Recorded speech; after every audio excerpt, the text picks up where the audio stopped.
So I kind of want to delve into this a little more here. And I don't mean to skip around, okay? But I do want to kind of jump to Deutsch because I think it's a really strong point that you make here. You kind of reframe uh Oh, yes.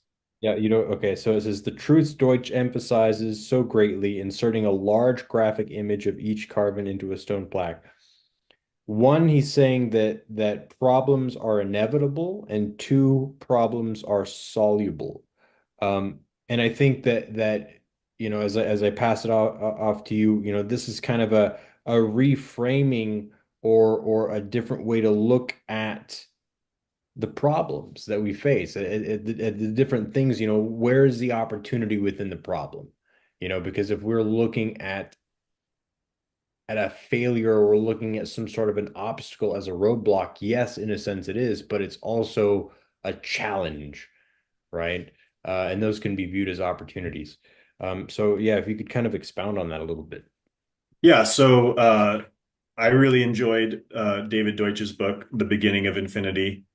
And he takes time and space in his book to say, here are sort of like the foundational truths of life. And he makes a little graphic and like blocks them off as though they're carven in stone. And his first one is problems are inevitable and problems are soluble. And this is all within the context of um, a book that's written completely secularly. And the idea of the scientific method and the scientific pursuit. And this is part of my answer to reframing the idea of what is the self and to sort of resolve that idea of, well, do I, am I just sort of, do I need to just be me? Why can't I just be me and be what I am? Versus why do I have to go and do stuff and work and progress and grow and be pruned and etc.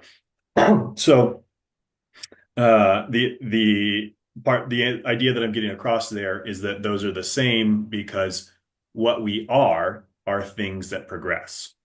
We are a progressive thing. We are a being going from A to B, going in motion, goal directed, quest oriented, whatever you might say. So we are a developing, moving being. So being who we are is being someone who has goals and does things. Um, Being who we are is not just sitting on a couch and eating potato chips. Um, Now, you might find someone who's in a state of like spiritual bliss and they might not do very much externally, but they also don't sit around and eat potato chips. So it's like there's something else going on there than just, oh, because the monks like to sit around and do nothing, therefore I, as a layperson, my real state is sitting around eating Jello and potato chips. Like that is not a logical sequence there. So anyhow, I take another look at these ideas of scientific progress, of confronting problems in the world, and the reality that we can solve problems. Problems are inevitable and problems are soluble. That's what he said. And what something I realized while I was writing this and while I was reading that book is that this is this sounds very modern, very scientific, very progressive, very Enlightenment-esque, but really that's just done through the choice of words that he used. And the same message is the same message that has always been there. And so in this concluding section, I show the underlying message. So problems are inevitable uh, is simply another way to say adventure is out there because every problem is a purpose. So we've already gone through the whole book and shown that purpose is inevitable, purpose is infinite, meaning is infinite. So any problem is a potential purpose.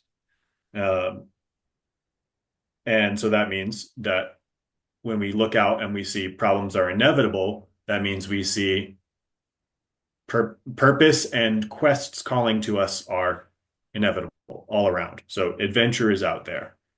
And then Number two, in his words, is problems are soluble. We can solve problems.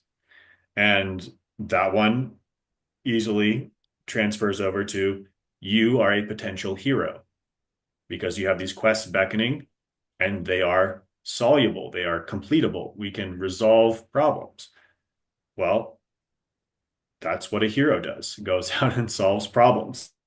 So, just by changing, keeping the same meaning, but just changing the framing of the words, you get uh, the basic foundations of the scientific enterprise is a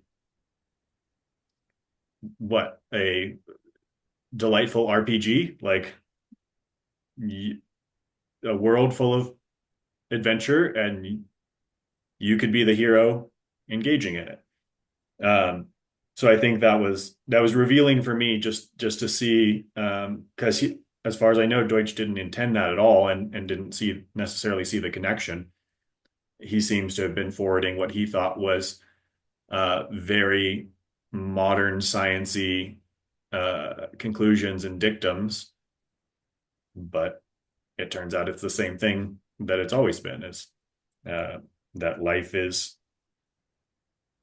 there for the journey, for the quest. We are the thing that what we are is a being on a quest, and uh, there is hope because the world's not a haphazard thing that is thrown together and put a bunch of quests that aren't suited to your level right in front of you. I mean, you might confront quests that aren't suited to your level, but that's just a question of wisdom and discernment.